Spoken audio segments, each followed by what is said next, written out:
Welcome back to my YouTube channel. दोस्तों कैसे हैं आप सब? उम्मीद करती हूँ बहुत बढ़िया होंगे, मजे में होंगे। मैं भी बिल्कुल बढ़िया हूँ। तो जैसा कि आप सभी जानते हैं, हमने DSSB-PRT से रिलेटेड एक पेडागोजी सीरीज स्टार्ट की है। लेकिन यहाँ पर आप लोगों को मैं हर वीडियो में यही बताती हूँ कि ये जो पेडागोजी सीरीज है न केवल DSSB-PRT वाले बच्चों के लिए है, बल्कि जो स्टूडेंट्स BEd MAd एजुकेशन में नेट का प्रिपरेशन कर रहे हैं, इसके अलावा CTET, HTET या किसी अदर स्टेट के टेट के लिए प्रिपरेशन कर रहे हैं, या किसी भी टीचिंग एग्जाम चाहे NVS, KVS, EMRS किसी भी टीचिंग एग्जाम की तैयारी कर रहे हैं जहां पर आप लोगों से पेडागोजी पूछी जाएगी, वहां पर ये सीरीज आप लोगों को बहुत ज्यादा हेल्प करेगी। और आप सभी जानते हैं कि हमने इंफॉर्मेशन और कम्युनिकेशन टेक्नोलॉजी का टॉपिक स्टार्ट किया था, जिसका फर्स्ट पार्ट मैं आप लोगों को बिल्कुल डिटेल में करवा चुकी हूँ, यानी कि information and communication technology for teaching and learning. शिक्षण अधिगम के संदर्भ में इंफॉर्मेशन और कम्युनिकेशन टेक्नोलॉजी क्या है, उससे रिलेटेड जितने भी सब टॉपिक्स थे वो मैं सारे के सारे आप लोगों को करवा चुकी हूँ।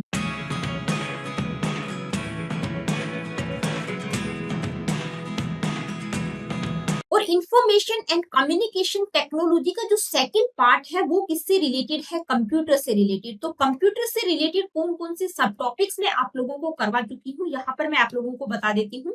ये दो सब टॉपिक्स मैं आप लोगों को बिल्कुल डिटेल में करवा चुकी हूँ, जर्नल एब्रीविएशन एंड टर्मिनोलॉजी, यानी कि कंप्यूटर से रिलेटेड एब्रीविएशन और टर्मिनोलॉजी। और सेकेंड टॉपिक हमने किया था टाइप्स या क्लासिफिकेशन ऑफ कंप्यूटर्स। तो ये दो वीडियो इस सेकेंड पार्ट से रिलेटेड मैं बना चुकी हूँ।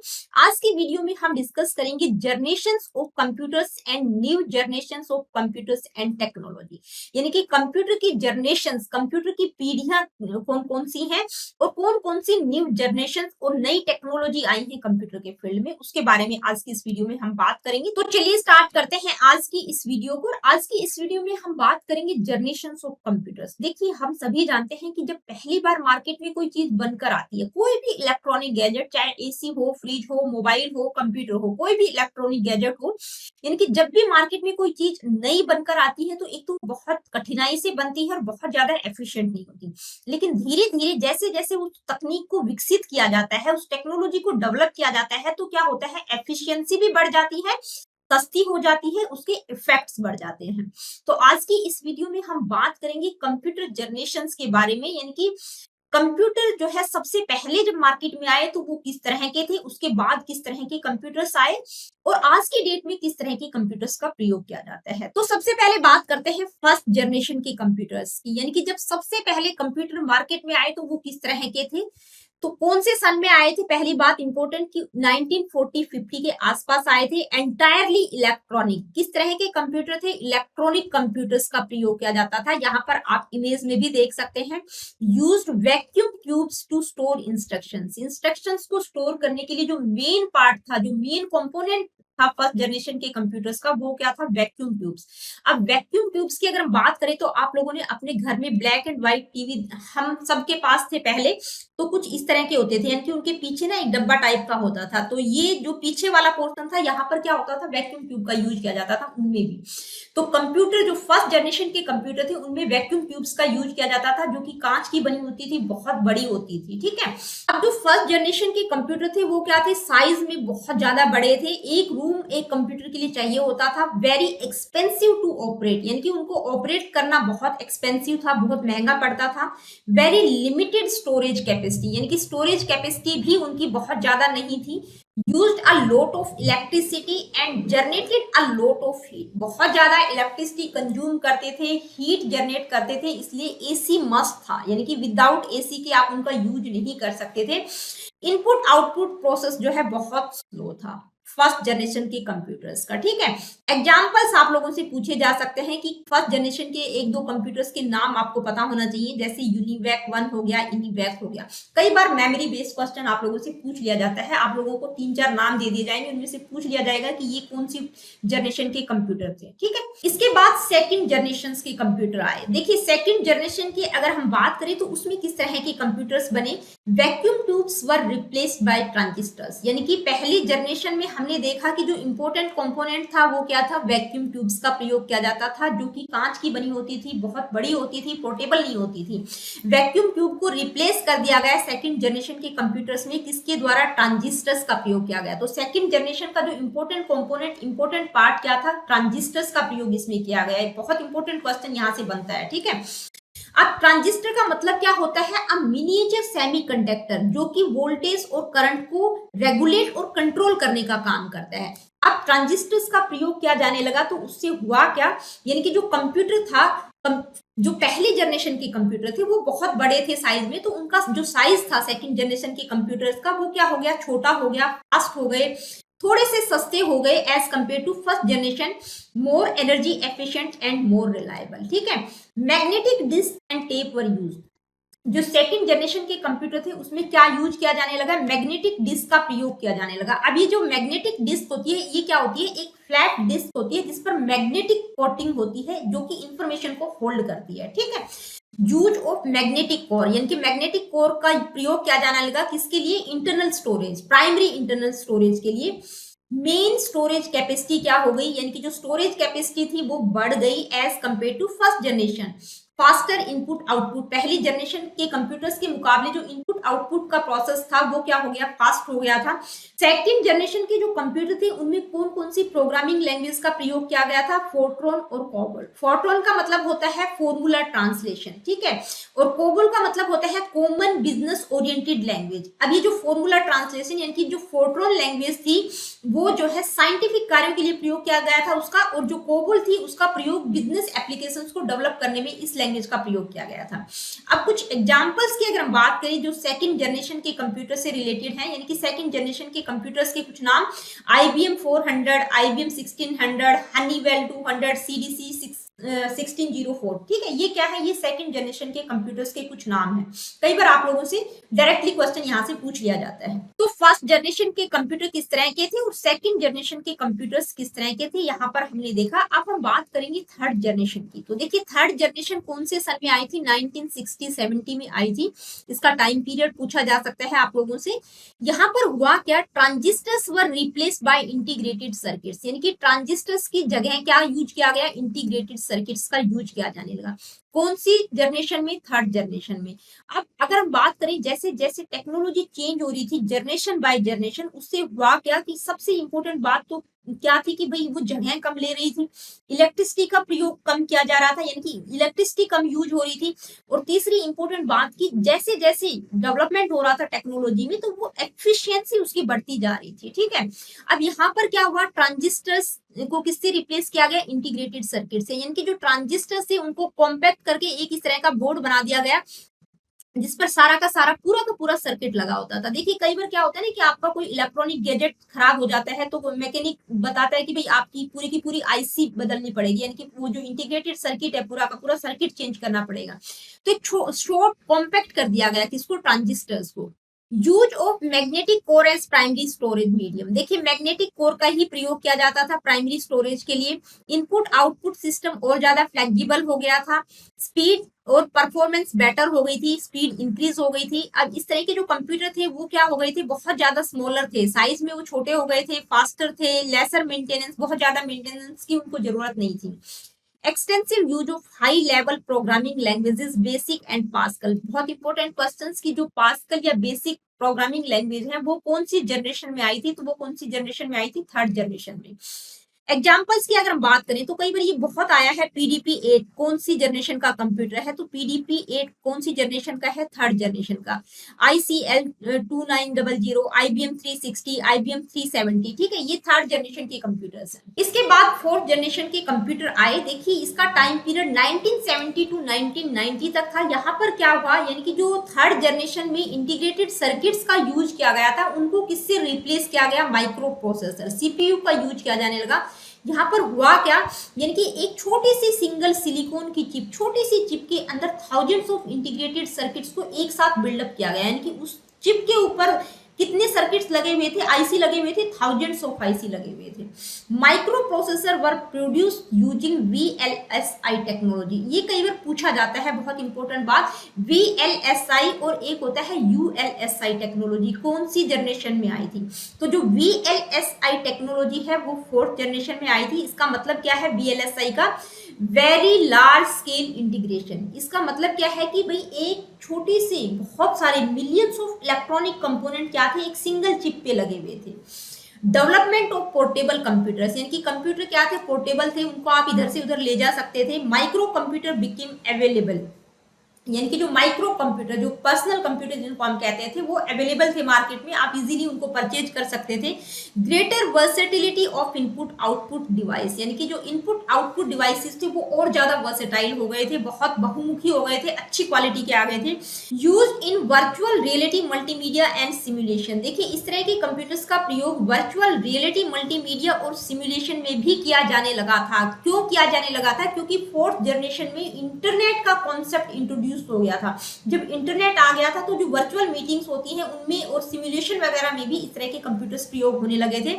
एग्जाम्पल्स की अगर हम बात करें तो IBM PC, एप्पल मैकिंटॉश, ये क्या है? ये 4th जनरेशन के कंप्यूटर्स के कुछ एग्जाम्पल्स हैं। तो ये थे 4th जनरेशन के कंप्यूटर। अब हम बात करेंगे 5th जनरेशन की। तो देखिए 5th जनरेशन की अगर हम बात करें तो वो क्या है? ऑन प्रोग्रेस है, यानी कि अभी भी कौन सी जनरेशन चल रही है कंप्यूटर्स की? 5th generation. यहाँ पर माइक्रो प्रोसेसर चिप का प्रयोग किया जाता है, यानी कि जो मेन कंपोनेंट होता है वो क्या होता है? Micro processor chip. और जो चिप होती है वो इतनी कॉम्पैक्ट और इतनी हाई क्वालिटी की होती है कि एक माइक्रो प्रोसेसर चिप के ऊपर लगभग 10 मिलियन इलेक्ट्रॉनिक कंपोनेंट्स होते हैं। तो इस तरह के कंप्यूटर्स, यानी कि जो 5th जनरेशन के कंप्यूटर हैं वो क्या करते हैं? रिड्यूसिंग कॉम्प्लेक्स प्रोग्रामिंग, यानी कि कॉम्प्लेक्स प्रोग्रामिंग को रिड्यूस करते हैं। These are used in parallel processing, speech recognition, intelligent robots and artificial intelligence. इनका प्रयोग कहाँ कहाँ किया जा सकता है? पैरेलल प्रोसेसिंग, यानी कि एक साथ मल्टी प्रोसेसर काम कर सकते हैं, एक साथ दो या दो से अधिक बहुत सारे सीपीयूज पैरेलल में काम कर सकते हैं। स्पीच रिकॉग्निशन की अगर हम बात करें तो यानी कि इस तरह की टेक्नोलॉजी का यूज किया जा रहा है आजकल जो स्पीच को भी रिकॉग्नाइज करती है। जैसे मैंने कई बार आप लोग भी बोलते होंगे ना, गूगल में जो माइक लगा होता है वहां पर आप कुछ भी वर्ड बोलते हैं तो वो टेक्स्ट की फॉर्म में लेके आता है, तो वो क्या है? स्पीच रिकॉग्निशन है। इंटेलिजेंट रोबोट्स और आर्टिफिशियल इंटेलिजेंस, तो देखिए आर्टिफिशियल इंटेलिजेंस का कॉन्सेप्ट कौन सी जनरेशन में आया? तो वो कौन सी जनरेशन है? 5th generation. ठीक है, ये पूछा भी जा सकता है आप लोगों से, जो कि आज की डेट में बहुत ज्यादा आर्टिफिशियल इंटेलिजेंस के ऊपर बातें होती है, यानी कि आर्टिफिशियल इंटेलिजेंस आप हर फील्ड में देखेंगे आर्टिफिशियल इंटेलिजेंस का यूज किया जा रहा है। In 5th generation, the VLSI technology became ULSI। देखिए जो VLSI टेक्नोलॉजी यूज की जा रही थी 4th जनरेशन में वो क्या हो गई? ULSI, यानी कि ultra large scale integration technology का प्रयोग किया गया। बहुत ही एडवांस लेवल की टेक्नोलॉजी आ गई for development of natural language processing. देखिए अब ये नेचुरल लैंग्वेज प्रोसेसिंग क्या है? ये एक ऐसी मशीन लर्निंग टेक्नोलॉजी है जो कंप्यूटर्स को इस तरह की एबिलिटीज देती है कि जिसके द्वारा कंप्यूटर्स ह्यूमन लैंग्वेज को इंटरप्रेट, मैनिपुलेट और कॉम्प्रीहेंड कर सकते हैं। For advancement in parallel processing, देखिए पैरेलल प्रोसेसिंग का मतलब एक साथ मल्टी प्रोसेसर काम कर सकते हैं पैरेलल में, तो उसमें काफी एडवांसमेंट हुआ है। सुपर कंडक्टर टेक्नोलॉजी काफी एडवांस हुई है। टेक्नोलॉजी और मल्टीमीडिया फीचर्स, यानी कि बहुत ज्यादा यूजर फ्रेंडली मल्टीमीडिया फीचर्स का प्रयोग किया गया है, बहुत यूजर फ्रेंडली टेक्नोलॉजी हो गई है। Availability of very powerful and compact computers eight cheaper rates, यानी कि कॉम्पैक्ट और पावरफुल कंप्यूटर्स काफी सस्ते रेटों पर अवेलेबल है मार्केट में। All the higher languages like C and C++, Java, etc. used in this generation, यानी कि C, C++, Java, ये जो हायर प्रोग्रामिंग लैंग्वेज है ये कौन सी जनरेशन में आई? 5th जनरेशन में। अगर हम एग्जांपल्स की बात करें तो desktop, laptop, notebook, ultrabook, tablet, palm tab, ये सारे किसके एग्जांपल हैं? 5th जनरेशन के कंप्यूटर्स के एग्जांपल्स। तो दोस्तों ये थी जनरेशंस ऑफ कंप्यूटर्स, यानी कि कंप्यूटर की कितनी जनरेशंस हैं? तो 5 टोटल जनरेशन है और 5वीं जनरेशन अभी भी क्या है? प्रोग्रेस में है, इसमें कुछ ना कुछ और एडवांसमेंट होते जा रहे हैं। अब हम बात करेंगे इस फील्ड में और क्या क्या न्यू टेक्नोलॉजीज आई हैं, उन टेक्नोलॉजीज के बारे में। तो सबसे इंपॉर्टेंट चीज हम आज की डेट में जो बात करते हैं वो क्या है? Artificial intelligence. आए दिन आपको आर्टिफिशियल इंटेलिजेंस के बारे में कुछ ना कुछ सुनाई देता होगा, पूरे सोशल मीडिया पर इसकी चर्चा हो रही है, ठीक है। तो ये जो आर्टिफिशियल इंटेलिजेंस है ये होती क्या है, हिंदी में हम क्या कहेंगे, कृत्रिम बुद्धि। आर्टिफिशियल का मतलब कृत्रिम, इंटेलिजेंस का मतलब होता है बुद्धिमत्ता, ठीक है, बुद्धिमत्ता यानी कि ह्यूमन मेड इंटेलिजेंस है, ये आदमी के द्वारा बनाई गई है। तो कंप्यूटर विज्ञान की एक शाखा ने ऐसे मशीन का निर्माण किया है जो ह्यूमन की तरह सोच सके, ह्यूमन की तरह काम कर सके रियल टाइम सिचुएशंस में, यानी कि जो भी सिचुएशन उसके सामने आए तो उसी तरह से सोचे जिस तरह से ह्यूमन बीइंग सोचते हैं। मान लीजिए हमारे सामने कोई अचानक से सिचुएशन आ गई तो हम क्या डिसीजन लेंगे, उस सिचुएशन के अकॉर्डिंग डिसीजन लेते हैं। तो ऐसी मशीन का निर्माण किया जा रहा है जो ह्यूमन की तरह सोच सके, उसको क्या कहा गया है, आर्टिफिशियल इंटेलिजेंस। यानी कि एक मशीन में इस तरह के प्रोग्राम सेट किए जा रहे हैं जो ह्यूमन की तरह कार्य कर सके, उसको एआई का नाम दिया गया है। अब ये जो एआई है ये क्या करती है, ह्यूमन इंटेलिजेंस की तरह काम करेगी। तो आर्टिफिशियल इंटेलिजेंस क्या है, एआई जो है एक ऐसी टेक्नोलॉजी है जो ह्यूमन की तरह है, कॉग्निटिव बिहेवियर करती है, ह्यूमन की तरह थिंक करती है, परसीव करती है, लर्न करती है, डिसीजंस लेती है। अब आर्टिफिशियल इंटेलिजेंस का प्रयोग कहाँ कहाँ, कौन कौन से एरियाज में किया जा सकता है, तो हेल्थ में, एग्रीकल्चर में, एजुकेशन में, स्मार्ट सिटीज, स्मार्ट मोबिलिटीज, हर जगह आर्टिफिशियल इंटेलिजेंस का प्रयोग किया जा सकता है। Government has signed the pact with IBM India to utilise artificial intelligence in agriculture. देखिए गवर्नमेंट ने एक समझौता किया है आईबीएम इंडिया के साथ कि आर्टिफिशियल इंटेलिजेंस को एग्रीकल्चर में किस तरह से यूज किया जा सकता है। तो ये था आर्टिफिशियल इंटेलिजेंस। अब हम बात करेंगे क्वांटम कंप्यूटिंग की। देखिए क्वांटम कंप्यूटर क्या होते हैं, यानी कि क्वांटम कंप्यूटर एक तरह से कंप्यूटिंग के फील्ड में रिवॉल्यूशन लाने का काम करते हैं। इनको आप भविष्य के कंप्यूटर्स के रूप में समझ सकते हैं। हमारे जो ट्रेडिशनल कंप्यूटर्स हैं जो आज की डेट में हम यूज करते हैं इनसे बिल्कुल डिफरेंट होते हैं। इनकी जो क्षमता होती है वो क्या होती है, सुपर कंप्यूटर से भी कहीं बहुत ज्यादा होती है। कैलकुलेशन बहुत हाई होती है, प्रोसेसिंग स्पीड बहुत हाई होती है, स्टोरेज पावर बहुत ज्यादा होती है। अब इनको अगर आप समझना चाहें तो ये किस पर काम करते हैं, यानी कि प्रिंसिपल्स ऑफ क्वांटम मैकेनिज्म, यानी कि क्वांटम मैकेनिज्म यानी कि क्वांटम फिजिक्स के नियम और आधारों का प्रयोग इसमें किया जाता है। क्वांटम फिजिक्स के नियम, प्रिंसिपल्स का प्रयोग इसमें किया जाता है कैलकुलेशन को करने के लिए।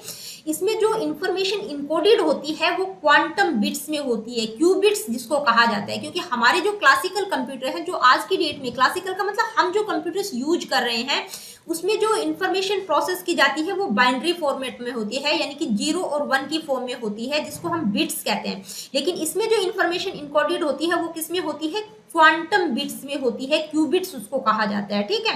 अब हमारे जो कंप्यूटर है वो 0 या 1 की फॉर्म में काम करते हैं, तो 0 या 1। लेकिन जो क्वांटम कंप्यूटर होते हैं जिसमें क्वांटम बिट्स का यूज किया जाता है तो वो 0 और 1 को एक साथ साइमल्टेनियसली होल्ड कर सकते हैं, ठीक है।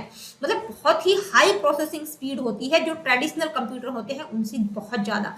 एप्लीकेशन एरियाज क्या क्या हो सकते हैं इनके, तो aerospace engineering, numerical, weather prediction में, कम्युनिकेशन को सिक्योर करने में, हेल्थ में, एग्रीकल्चर में, यहाँ सब जगह क्वांटम कंप्यूटर्स का प्रयोग किया जा सकता है। ये एक तरह से भविष्य के कंप्यूटर हम इनको कह सकते हैं, जो ट्रेडिशनल कंप्यूटर से बिल्कुल डिफरेंट होंगे। तो ये था क्वांटम कंप्यूटिंग। अब हम बात करेंगे डार्क नेट की। तो देखिए डार्क नेट क्या होता है, बहुत ही कम लोग इसके बारे में जानते हैं। जो इंटरनेट हम यूज कर रहे हैं हमें लगता है वही पूरी दुनिया है, मतलब वही इंटरनेट है, उससे बाहर और कुछ नहीं है, जो कि बिल्कुल साफ सुथरा है, बिल्कुल मतलब एक ट्रेडिशनल सर्च इंजन का प्रयोग करके जो भी आप सर्च कर रहे हैं, जो बिल्कुल मतलब सबके लिए ओपन है। लेकिन वो ही इंटरनेट नहीं है। इंटरनेट जो है लेयर्स में डिवाइड है, 3 लेयर्स इसमें है। कौन कौन सी है, जो सबसे ऊपर वाली लेयर है उसको हम कहेंगे सरफेस वेब, ठीक है, जो कि हम कोई भी चीज को सर्च करके निकालना चाहते हैं वो क्या है, सरफेस वेब। उसके बाद है डीप वेब और उसके बाद है डार्क नेट या डार्क वेब, ठीक है। तो ये 3 लेयर्स में डिवाइड है। जो हम यूज करते हैं वो सिर्फ 4% है, बाकी का जो इंटरनेट है डीप वेब और डार्क नेट वो 96% वो है, ठीक है। हम जो इसका यूज कर रहे हैं सरफेस वेब का वो क्या है, 4% है। बाकी जो 96% इंटरनेट है वो क्या है, डीप वेब और डार्क वेब है, ठीक है। तो अब डीप वेब की अगर हम बात करें तो थोड़ा सा और डीप में चले जाएंगे, जैसे जो भी आपके पासवर्ड वगैरह होते हैं, जीमेल का पासवर्ड है या गूगल का पासवर्ड है, जो भी पासवर्ड होते हैं उससे रिलेटेड, या HTTPS की हम बात करते हैं, हाइपर टेक्स्ट ट्रांसफर प्रोटोकॉल, वो भी डीप वेब में ही होता है, जो कि बैंकिंग की जितनी भी वेबसाइट हैं, जो गवर्नमेंट वेबसाइट्स हैं, उनसे पहले HTTPS का प्रयोग किया जाता है, तो वो किस में आती है, वो डीप वेब में आती है। अब जो सबसे नीचे वाली लेयर होती है वो क्या होती है, डार्क नेट, यानी कि डार्क नेट को जो है आप एक्सेस नहीं कर सकते ट्रेडिशनल सर्च इंजन, यानी कि गूगल वगैरह के द्वारा डार्क नेट को आप एक्सेस ही नहीं कर सकते, आपके सर्च इंजन में वो आएगा ही नहीं। उसके लिए एक स्पेसिफिक ब्राउजर का प्रयोग किया जाता है जिसको टोर कहा जाता है, जो ओनियन की तरह की शेप में होता है, ठीक है। तो एक स्पेसिफिक ब्राउजर का प्रयोग करके ही आप डार्क नेट को सर्च कर सकते हैं। और ये जो टोर है, जो वेब ब्राउजर है, ये किसके द्वारा डेवलप किया गया था, यूनाइटेड स्टेट के द्वारा 1990s में। उन्होंने तो अपने कामों के लिए इसको डेवलप किया था, यानी कि यूएस के जो भी इंटेलिजेंस कम्युनिकेशन ऑनलाइन थे उनको प्रोटेक्ट करने के लिए उन्होंने टोर को डेवलप किया था। तो डार्क नेट की अगर हम बात करें तो किसके लिए यूज होता है, इलीगल, यानी कि जितने भी इलीगल कार्य हैं, जैसे कोई तस्करी का है या स्मगलिंग का है या ड्रग से रिलेटेड या ह्यूमन बॉडी के जो भी अंगों का लेन देन किया जाता है, मतलब जितने भी इलीगल एक्टिविटीज हैं वो सारी किसके थ्रू होती हैं, डार्क नेट के थ्रू आती हैं, ठीक है। Surface web is that part of the internet that is available to general public and is searchable standard search engine like Google. तो सरफेस वेब, जो कि मैंने आप लोगों को बता ही दिया है, यानी कि इंटरनेट का सिर्फ 4% पार्ट होता है, उसको हम सरफेस वेब कहते हैं, जिसको आप ट्रेडिशनल तरीके से, मतलब इजीली आप उसको नॉर्मल सर्च इंजन का प्रयोग करके आप उसको सर्च कर सकते हो, लेकिन डार्क नेट को एक्सेस नहीं कर सकते, उसके लिए एक स्पेसिफिक ब्राउजर टोर का प्रयोग किया जाता है। इसके बाद हम बात करेंगे 3D प्रिंटिंग। देखिए 3D प्रिंटिंग क्या होती है, 3D प्रिंटिंग को आप एक मैजिकल मशीन की तरह समझ सकती है, जो क्या कर सकती है, create real objects from digital design, यानी कि डिजिटल डिजाइन के थ्रू रियल ऑब्जेक्ट्स को क्रिएट कर सकती है, बिल्कुल हूबहू कॉपी को निकाल सकती है। जैसे जो ट्रेडिशनल प्रिंटिंग में, यानी कि जो नॉर्मल प्रिंटिंग होती है, उसमें क्या होता है, जो भी चीज हम प्रिंट करना चाहते हैं वो एक कागज पर ब्लैक एंड व्हाइट या कलर फोटो कॉपी के रूप में होती है, ठीक है। कलर हो सकती है या normal black and white form में हो सकती है, लेकिन 3D प्रिंटिंग में क्या होता है, जो चीज हम निकालना चाहते हैं, जो प्रिंट करना चाहते हैं, वो एग्जैक्ट कॉपी होती है। मान लीजिए आपको कोई कार प्रिंट करनी है, तो कार बिल्कुल हूबहू वैसी की वैसी होगी, जिसको आप छूकर देख सकते हैं, मतलब 3 डायमेंशंस में ही होगी। आजकल जितने भी बड़े बड़े प्रोजेक्ट्स के कॉन्सेप्ट तैयार किए जाते हैं, तो उनमें 3D प्रिंटिंग का ही प्रयोग किया जाता है कि भाई ये जो मॉडल बन के तैयार होगा, बनने के बाद ये कैसा दिखाई देगा। तो इंजीनियर्स या प्लानर्स जो भी होते हैं, उनको वो 3D मॉडल दिखाया जाता है कि ये मॉडल बनने के बाद इस तरह का होगा, ताकि उनको उस कॉन्सेप्ट के बारे में बिल्कुल क्लैरिटी हो जाए। तो 3D प्रिंटिंग में, यानी कि इसमें जो मटेरियल यूज होता है वो प्लास्टिक या मेटल की फॉर्म में होता है, बिल्कुल लिक्विड फॉर्म में होता है, जैसे ग्लू होता है ना लिक्विड फॉर्म में, तो जैसे ही आप उसको डालेंगे तो वो हार्ड हो जाता है, सूखकर एक स्ट्रक्चर की फॉर्म में बन जाता है। तो 3D प्रिंटिंग में भी क्या होता है, एक रोबोटिक मैकेनिज्म होता है जो इसी कॉन्सेप्ट पर काम करता है, यानी कि एक 3 डायमेंशनल की फॉर्म में वो चीजों को तैयार करता है। तो इसके एप्लीकेशन एरियाज कौन कौन से हो सकते हैं, aerospace, health care, engineering, biotechnology, यहाँ पर सभी में, इन सभी फील्ड में जो है 3D प्रिंटिंग का प्रयोग किया जा सकता है। इसके बाद है CEIR। देखिए CEIR की फुल फॉर्म होती है सेंट्रल इक्विपमेंट आइडेंटिटी रजिस्टर। ये क्या होता है, ये एक लिस्ट की तरह होता है, जो आपके फोन का जो यूनिक नंबर होता है, आपको पता होना चाहिए कि हर एक फोन का एक यूनिक नंबर होता है, जिसको IMEI नंबर कहा जाता है। तो उस नंबर को ट्रैक करने का काम करता है। मान लीजिए आपका फोन गुम हो जाता है या चोरी हो जाता है, तो आपके फोन का अगर आपको IMEI नंबर पता है, तो वो नंबर आप इस लिस्ट में डाल सकते हैं। उससे होगा क्या कि जितने भी मोबाइल नेटवर्क्स हैं, उस लिस्ट की जब वो जांच करते हैं, तो उनको लगता है कि ये खोया हुआ या चोरी किया हुआ फोन है, तो उस फोन का वो नेटवर्क कनेक्शन स्टॉप कर देते हैं।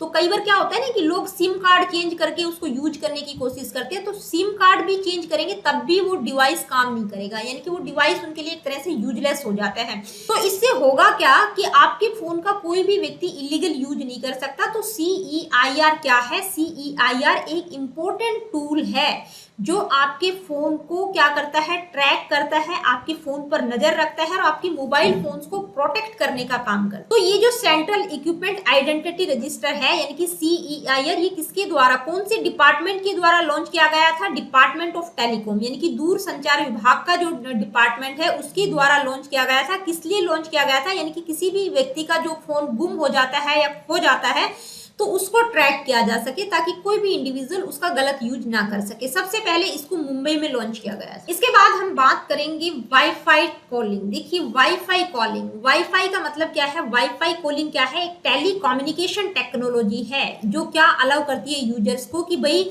आपका सेल्युलर कनेक्शन नहीं है, आपका फोन में नेटवर्क नहीं है, फिर भी आप टेक्स्ट मैसेज भेज सकते हैं, दूसरे लोगों को इंटरेक्ट कर सकते हैं, कॉल कर सकते हैं, उनकी फोन कॉल रिसीव भी कर सकते हैं, उनको कॉल कर भी सकते हैं। यानी कि वायरलेस टेक्नोलॉजी है। वाईफाई का मतलब क्या है? Wireless Fidelity. ठीक है, वाईफाई कॉलिंग का मतलब आपके पास सेल्युलर कनेक्शन, केबल कनेक्शन नहीं है, आपके मोबाइल में नेटवर्क नहीं है, फिर भी आप वाईफाई सेटअप करके, वाईफाई नेटवर्क का प्रयोग करके आप लोगों से इंटरेक्ट कर सकते हैं, कॉल कर सकते हैं, बात कर सकते हैं, टेक्स्ट मैसेज भी भेज सकते हैं। तो सबसे पहले इंडिया में जो है वाईफाई सर्विस को लॉन्च किया था एयरटेल ने, इसके बाद जियो के द्वारा इसको लॉन्च किया गया था। ये क्या करती है? यानी कि when there is no cellular connectivity it allows users to make high definition call. यानी कि आपके पास सेल्युलर कनेक्टिविटी नहीं है फिर भी आप बात कर सकते हैं लोगों से इजीली। एक एग्जांपल से समझते हैं। मान लीजिए आप किसी बड़े शॉपिंग मॉल में गए और वहां बेसमेंट में आपकी गाड़ी खड़ी है, अचानक से आपकी गाड़ी खराब होगी और आपके मोबाइल में नेटवर्क नहीं है, उस टाइम पर आपका नेटवर्क वहां नहीं आ रहा है, लेकिन अगर वाईफाई आपके पास सेटअप है उसको आप इनेबल करके वाईफाई के थ्रू आप बात भी कर सकते हैं, टेक्स्ट मैसेज भी भेज सकते हैं। इसी तरह से मान लीजिए आप विदेश में घूमने के लिए गए हैं, आपको अपने यहाँ दूसरे कंट्री में अपने फैमिली फ्रेंड से बात करनी है, तो वहां पर अगर आप अपने मोबाइल से बात करेंगे तो वहां पर इंटरनेशनल रोमिंग लगेगी। तो जिस भी होटल, जिस भी कैफे में आप रुके हुए हैं वहां से वाईफाई कनेक्ट करके आप लोगों से बात कर सकते हैं। तो दोस्तों आज की वीडियो में इतना ही। आज की वीडियो में हमने बात की कंप्यूटर जनरेशंस की और कुछ न्यू टेक्नोलॉजी जो इस फील्ड में आई है उनके बारे में भी हमने बात की। तो मिलती हूँ आप लोगों से अपनी अगली वीडियो में। अगली वीडियो में कंप्यूटर से रिलेटेड कुछ और सब टॉपिक्स को हम डिस्कस करेंगे। देखिए वीडियो सेशन अगर आप लोगों को पसंद आते हैं तो please like share and do subscribe the education classes. किसी प्रकार का क्वेश्चन, क्वेरीज, फीडबैक आप मुझे देना चाहते हैं, do comment in the comment section.